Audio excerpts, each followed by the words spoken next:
අද අපි ඉගෙන ගන්න යන්නේ 11 ශ්‍රේණියේ නිර්මාණ පාඩමට අදාළව පරිවෘත්තය නිර්මාණය කිරීම සම්බන්ධව.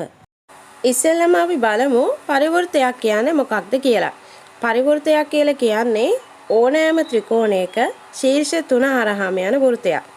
ඔයාලට පේනවා මම රූප සටහනක් ඇතුළත් කරා ත්‍රිකෝණයක් තියෙනවා. ඒ ත්‍රිකෝණයේ ශීර්ෂ 3 හරහාම ගියපු වෘත්තයක් තියෙනවා. මේ රූප සටහනේ පෙන්නලා තියෙනවා. හරි. මේ පරිවෘත්තයක් පුතේ අපිට අවස්ථා 3කට නිර්මාණය කරගන්න පුළුවන්. ඒ තමයි සුළු කෝණී ත්‍රිකෝණයක් සඳහා, ඒ වගේම ඍජු කෝණී ත්‍රිකෝණයක් සඳහා, ඒ වගේම මහා කෝණී ත්‍රිකෝණයක් සඳහා. දැන් අපි බලමු මේ එක් එක් අවස්ථාව සඳහා පරිවෘත්තයක් නිර්මාණය කරගන්නේ කොහොමද කියලා. හරි පුතේ. අපි දැන් කතා කරන්න යන්නේ සුළු කෝණී ත්‍රිකෝණයක් සඳහා කොහොමද පරිවෘත්තයක් නිර්මාණය කරන්න කියන එක ගැන. අපි ඉස්සෙල්ලාම කරන්නේ මෙන්න මේ විදිහට සුළු කෝණී ත්‍රිකෝණයක් නිර්මාණය කරගන්න. මම මේ සුළු කෝණී ත්‍රිකෝණය නම් කරන්නම් ABC කියලා. දැන් අපිට කරන්න තියෙන හරිම ලේසි වැඩක්. කව කටුව අරගෙන අපි මෙන්න මේ ත්‍රිකෝණයේ පාද තුනෙන් AC පාදය, BC පාදය සහ AB පාදය කියන පාද තුනෙන් කැමති පාදයක් තෝරගෙන අපිට පුළුවන් ලම්බ සමච්ඡේදකයක් නිර්මාණය කරගන්න. මම ගන්නවා AC පාදය. එතකොට අපි ලම්බ සමච්ඡේදකේ නිර්මාණය කරද්දී මේ පාදේ හරි මැදට වඩා චුට්ටක් වැඩියෙන් කව කටුවේ දුර අරගන්න. හරි? මේ ආකාරයට අරගෙන දෙපැත්ත උන්න විදියට ඡාප කරගන්න තියෙනවා. නැවත ඒ ලක්ෂර ගෙනියන්න. ඒ ලක්ෂර ගෙනියලා නැවත දෙපස උන්න ආකාරයෙන් ඡාප කරගන්න.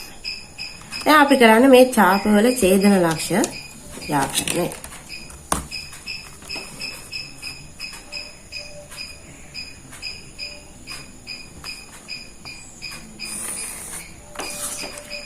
දැන් අපිට ලැබෙනවා AC පාදයේ ලම්බ සමච්ඡේදකය. ලම්බ සමච්ඡේදකය කියන්නේ ලම්බයි කියන්නේ මෙන්න මේ AC පාදය සමානව කොටස් දෙකකට වෙන් වෙනවා. ඒ වගේම මේ අපි නිර්මාණය කරන රේඛාව AC පාදයට ලම්බකයි. හරි. ඊළඟට තවත් පාදයක අපිට සිද්ධ වෙනවා මේ ආකාරයෙන් ලම්බ සමච්ඡේදකයක් නිර්මාණය කරගන්න. මම තෝරගන්නවා BC පාදය. එතකොට නැවත BC පාදේ හරි මැද සාමාන්‍ය මේ හරිය වගේනේ තියෙන්නේ. අන්න ඒ හරියට වඩා චුට්ටක් වැඩිපුර අපි දිග අරගන්න. අරගෙන දෙපැත්ත ඔන්න විදිහට ඡාප කරගන්න.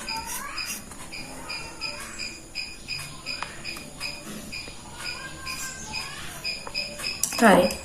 කලින් ආකාරයටම අපිට තියෙන්නේ මෙන්න මේ ඡාපවල ඡේදන ලක්ෂ යා කරන්න.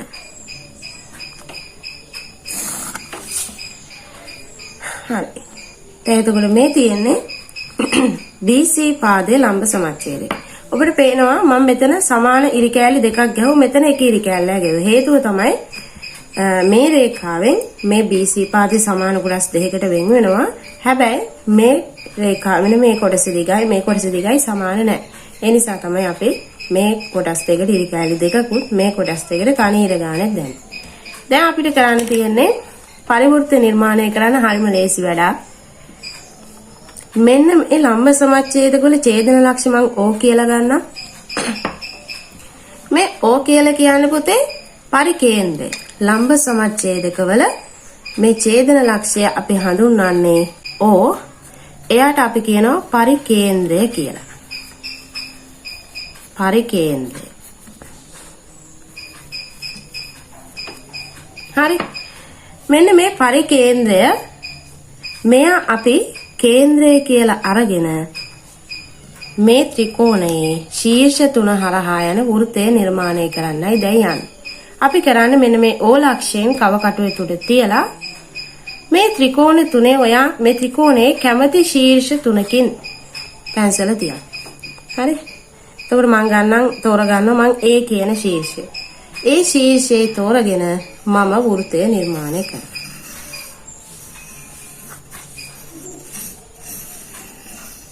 එතකොට අපිට හරියටම උතාලට පේනවා ඇති මෙන්න මේ ABC ත්‍රිකෝණයේ ශීර්ෂ 3 හරහා යන විදියට නිර්මාණය වෙනවා පරිවෘත්තයක්.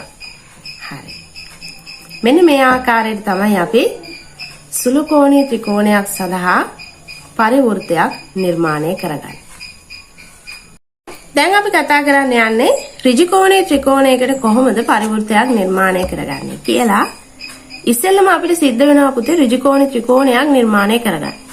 ඒකට මම කරන්නේ සරල ධාරය භාවිතා කරලා සරල ධාරය කියන්නේ අඩරුලටම අපි ගණිතයේදී කියන්නේ සරල ධාරය කියලා.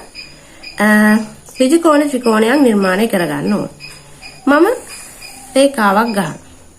මේ රේඛාව මම ටිකක් දික් කරගන්නවා. හැබැයි කඩේරි වලින්. දැන් අපිට සිද්ධ වෙනවා මෙන්න මෙතන හරියටම අංශක 90ක් නිර්මාණය කරගන්න. මොකද දැන් අපි අඳින්න යන්නේ ඍජු කෝණී ත්‍රිකෝණයක්. ඒ නිසා එක කෝණයක් අංශක 90ක් වෙන්න ඕන. ඒ නිසා මම මෙන්න මෙතනින් කව කටුවේ තුඩ තියෙනවා.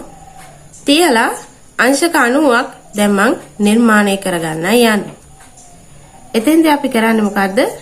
මේ ලක්ෂයේ තියලා දෙපස ඡාප කරනවා මෙන්න මේ ආකාරයට. නැවතත් මේ ඡාප කරපු තැන තියලා කව කටුවේ තුඩ මෙන්න මේ ආකාරයට අපිට ඡාප දෙකක් ඇඳ ගන්න පුළුවන්.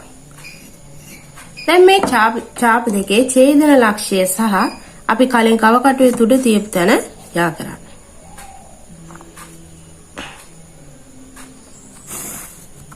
එතකොට අපිට හරියටම මෙන්න මෙතන අංශක 90ක කෝණයක් නිර්මාණය කරගන්න පුළුවන්. දැන් අපිට පුළුවන් අපි කැමති ආකාර ඍජු කෝණ ත්‍රිකෝණයක් නිර්මාණය කරගන්න. අපිට ගොඩාක් ඍජු කෝණ ත්‍රිකෝණයක් ඕන මේ හරියෙන් වගේ අරගෙන ඔන්න ඔහොම යා කරගන්න පුළුවන්. එතකොට මම මේ ඍජු කෝණ ත්‍රිකෝණේ නම් කරනවා PQR කියලා. හරි. දැන් කලින් විදියටම අපිට තියෙන්නේ කැමති පාද දෙකක් තෝරගෙන ඒ පාද දෙකේ ලම්බ සමච්ඡේදක නිර්මාණය කරගන්න. මම ගන්නම් QP පාදය කලින් වගේ මැදට වඩා ටිකක් වැඩිපුර දිග ගන්න. අරගෙන දෙපැත්ත ඡාප කරගන්න. නැවතත් P ලක්ෂයෙන් තිබ්බා දෙපස ඡාප කරගත්තා. දැන් මේ ඡේදන ලක්ෂ දෙක අපිට පුළුවන් යා කරගන්න. මෙන්න මේ ආකාරයට PQ පාදයේ ලම්බ සමච්ඡේදකය නිර්මාණය කරගන්න පුළුවන්. ඊළඟට මම ගන්නවා QR පාදය. එහෙම නැත්නම් ඔබට පුළුවන් හරි මම PR පාදය ගන්න. මැදට වඩා ටිකක් වැඩිපුර දිග අරගෙන ඔන්න දෙපැත්ත ඡාප කරගන්න. නැවත P ලක්ෂයෙන් තිබ්බා. කොහොම ඡාප කරගත්තා. දැන් මේ ඡාපේ කැපෙන්නේ නැත්නම් අපිට නැවතත් ඡාප කරගන්න පුළුවන් මෙන්න මෙහෙම. ඡේදනය වෙන විදියට. හරි. දැන් මෙන්න මේ ඡේදන ලක්ෂයයි මේ ඡේදන ලක්ෂයයි නැවත යා කරා. එතකොට ලැබෙනවා PR පාදයේ ලම්බ සමච්ඡේදකය. දැන් මේ ලම්බ සමච්ඡේදක දෙකම ඡේදනය වුණ තැන මෙන්න මෙතන. ඒ කියන්නේ මේ ඍජු කෝණ ත්‍රිකෝණේ කර්ණය මත තමයි කවුද ඉන්නේ? පරිකේන්ද්‍රය. එහෙනම් මෙන්න මේ ලක්ෂය මම O කියලා නම් කරනවා. කර්ණය මත තමයි පරිකේන්ද්‍රය ඉන්නේ. එහෙනම් මෙන්න මෙතනින් කව කටුවේ තුඩ තියලා මේ ත්‍රිකෝණයේ වා කැමති ශීර්ෂයක් තෝරගෙන මේ දුර අරේ විදියට අරගෙන අපිට පුළුවන් ඍජු කෝණයේ ත්‍රිකෝණය සඳහා වන පරිවෘත්තයක් නිර්මාණය කරගන්න. මෙන්න මේ ආකාරය. හරි. දැන් මම කතා කරන්න යන්න පුතේ මහා කෝණී ත්‍රිකෝණයකට පරිවෘත්තයක් නිර්මාණය කරගන්න ආකාරය. එතෙන්දී අපි මහා කෝණී ත්‍රිකෝණයක් ඇඳ ගන්න ඕන. එතකොට එක කෝණයක් අනිවාර්යයෙන්ම මේ ත්‍රිකෝණයේ මහා කෝණයක් වෙන්නම ඕන. මෙන්න මේ ආකාරයේ මහා කෝණ ත්‍රිකෝණයක් මම ඇඳගත්තා. මම මේ ත්‍රිකෝණය නම් කරන්නම් LMN ත්‍රිකෝණය කියලා. හරි. දැන් මේ LMN ත්‍රිකෝණය අපිට පුළුවන් කැමති පාද දෙකක් තෝරගෙන ඒවට ලම්බ සමච්ඡේදක කලින් වගේම නිර්මාණය කරගන්න. මම ගන්නවා MN පාදය. MN පාදයට මම අදිනවා ලම්බ සමච්ඡේදකයක්.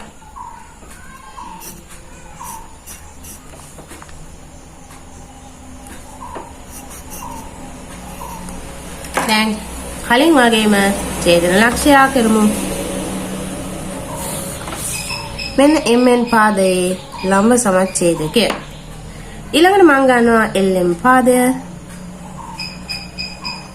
මැදට වඩා දිග වැඩිපුර ගත්ත ඕන දෙපැත්ත ඡාප කරා. ඔය අඳින ඡාපය හරියටම මතක තියාගන්න ඕන. එහෙම නැතුනොත් වෙන ඡාපයක් එක්ක යා කරලා වැරදෙන්න පුළුවන්. හරි. දැන් මෙතන ඡේදන ලක්ෂ දෙක මෙන්න මෙතන ඡේදන ලක්ෂය නම් මේ දෙන්න යා කරන්න. මේ තියෙන්නේ LM ත්‍රිකෝණයේ ලම්බ සමච්ඡේදකය. දැන් මේ දෙන්න මේ ලම්බ සමච්ඡේදක හමු වුණ තැන. ඒ කියන්නේ මෙන්න මේ ස්ථානයේ එකට හම් වෙලා නැහැනේ. ඒ නිසා අපිට පුළුවන් මේ රේඛා දෙක තව දුරටත් මෙහෙමම දික් කරගන්න. එතකොට අපිට ලැබෙනවා මේ ලම්බ සමච්ඡේදක ඡේදනය වෙන ස්ථානය. ඒ කියන්නේ මෙන්න මෙතන. මෙතන ඉන්නේ කවුද? O. හරි? O නම් නැත්නම් ඔබට කැමති අකුරක් දාගන්න පුළුවන්. මේ ඉන්නේ එතකොට පරිකේන්ද්‍රය. O පරිකේන්ද්‍රය කියලා අරගෙන මේ ත්‍රිකෝණයේ කැමති ශීර්ෂයකට තියෙන දුර අරය කියලා අරගන්න. මම L කියලා ගන්නම්. L. එහෙනම් අපිට පුළුවන් මේ ත්‍රිකෝණයට අදාළව මෙන්න මේ ආකාරයෙන් පරිවෘත්තය නිර්මාණය කරගන්න.